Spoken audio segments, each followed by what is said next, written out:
దీపక్ రెడ్డి గారు రెస్పాండ్ అవ్వండి. నేను ఇప్పుడు దాకా ఒక సింగిల్ మాట కూడా మాట్లాడలేదండి. జూపుడు గారిని డిస్టర్బ్ చేయలేదు. ఎందుకంటే వారు మంచి ఆరేటర్. వారేమనుకుంటున్నారంటే ఇప్పుడు 6 balls లో 6 sixes కొట్టామని అనుకుంటున్నారు. కానీ ఇప్పుడు ఈ బాల్లో అవుట్ కాబోతున్నారు అని చెప్పి ముందే చెప్పి నేను స్టార్ట్ చేస్తున్నాను. ఒకసారి వినండి జూపుడు గారు దయచేసి. జూపుడు గారు ఎంత తెలియగలరంటే మేము ముగ్గురం మాట్లాడే నాకు టైం తర్వాత ఇవ్వండి అని చెప్పి అడిగినారు. వారికి మీరు ఇంతకు ముందు మైక్ ఇచ్చిన ఎందుకు అని అంటే వాళ్ళ ప్లాన్ ఎక్స్పోజ్ అయిపోయింది, ఇప్పుడు ఏం చేయాలా అని చెప్పి ఆలోచించుకొని కొన్ని మెసేజెస్ తెప్పించుకొని తర్వాత మాట్లాడదామని చెప్పి టైం తీసుకున్నారు. సరే, అదే విధంగా మీరు జనరస్ గా వారికి టైం ఇచ్చినారు, దట్ ఈస్ ఓకే. కానీ ఇక్కడ ఒక 2-3 ఇష్యూస్ నేను ముఖ్యమైన అంశాలు నేను లేవనెత్తాలనుకుంటున్నాను. నేను మరలా చెప్తా ఉన్నాను,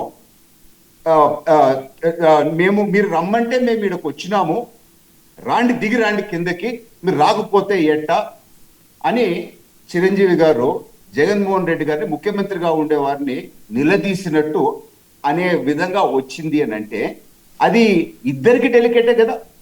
అప్పటి ముఖ్యమంత్రికి కూడా అంటే గౌరవం తగ్గినట్టు, అదే చిరంజీవి గారికి కూడా మళ్ళీ నెగిటివ్ గా ఉంటది కదండి. సో ఎందుకు దీన్ని ఈ విధంగా చూడలేకపోతా ఉండారో, ఆ తప్పుని సరిదిద్దినారు అనే విధంగా చూడాలా అనేది నేను దాన్ని కోరుకుంటున్నాను. ఒక ఎగ్జాంపుల్ నేను చెప్తాను. ఒక రోజు నేను ఆఫీస్లో ఉన్నప్పుడు మా చిన్నతనం మిత్రుడు, హెచ్పిఎస్ మిత్రుడు, ఒక పిల్లోడు, ఒక డిఎస్పి కొడుకు ఎట్టంటే అట్లా మాట్లాడతాడు. చిన్నప్పటి నుంచి అదే ఆయనకి దీపక్ గారు ఉండాడా అంటే వచ్చినాడు. నాకు గన్మెన్ ఆపినాడు, ఏం ఇట్ట మాట్లాడుతూ ఉండాడు అని చెప్పి. దీపక్ గారితో మాట్లాడాలి, నేను లోపల పోవాలా అంటే రఫ్ గా వచ్చినాడు. అంటే ఆయన మాట విధానం, నా గన్మెన్ వీళ్ళందరూ ఏంది ఇట్లా మాట్లాడుతున్నారు ఆపితే నేను చెప్పినా లేదు వదిలిపెట్టు, మేము చిన్నప్పుడు మిత్రులమి, అట్నే మేము మాట్లాడుకునే వాళ్ళం చిన్నప్పుడు అని. అదే విధంగా ఇండస్ట్రీలో ఒక అనుబంధం ఉంది ఒక్కొక్కరు యాక్టర్ల మధ్యలో, ఆ వాడు వీడు అని చెప్పి క్యాజువల్ గా అనుకునే దాన్ని ఈ రోజు దాంతో ఇన్ని రాజకీయ అర్థాలు తీసుకొని శకుని పాత్ర పెట్టుకొని ఒక డిఫరెన్సెస్ తేవాలా అనే ఉద్దేశం ఉంది అని చెప్పి నేను తెలుపుతున్నాను. ఎందుకు అని అంటే ఫస్ట్ అలిగేషన్ ఏంది, వైసీపీ వాళ్ళది, జగన్మోహన్ రెడ్డి గారిని సైకో అన్నారు అని చెప్పి. అది ఇమ్మీడియట్ గా ఏమని వస్తా ఉంది దాని తర్వాత, చిరంజీవి గారిని అవమానపరిచినారు అని.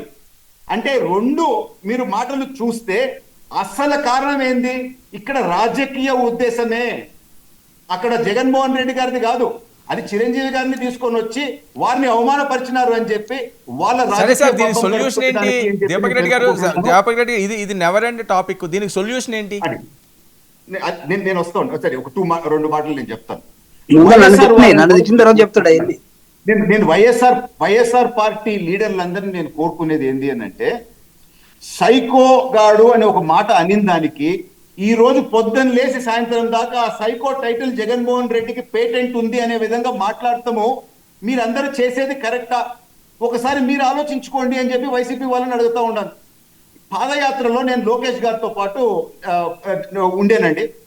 ఎక్కడ మీటింగ్ జరిగిపోయినా కానీ మీటింగ్ అయిపోగానే ఒక పాట వేసేవాళ్ళు, సైకో పోవాలి సైకిల్ రావాలి అని.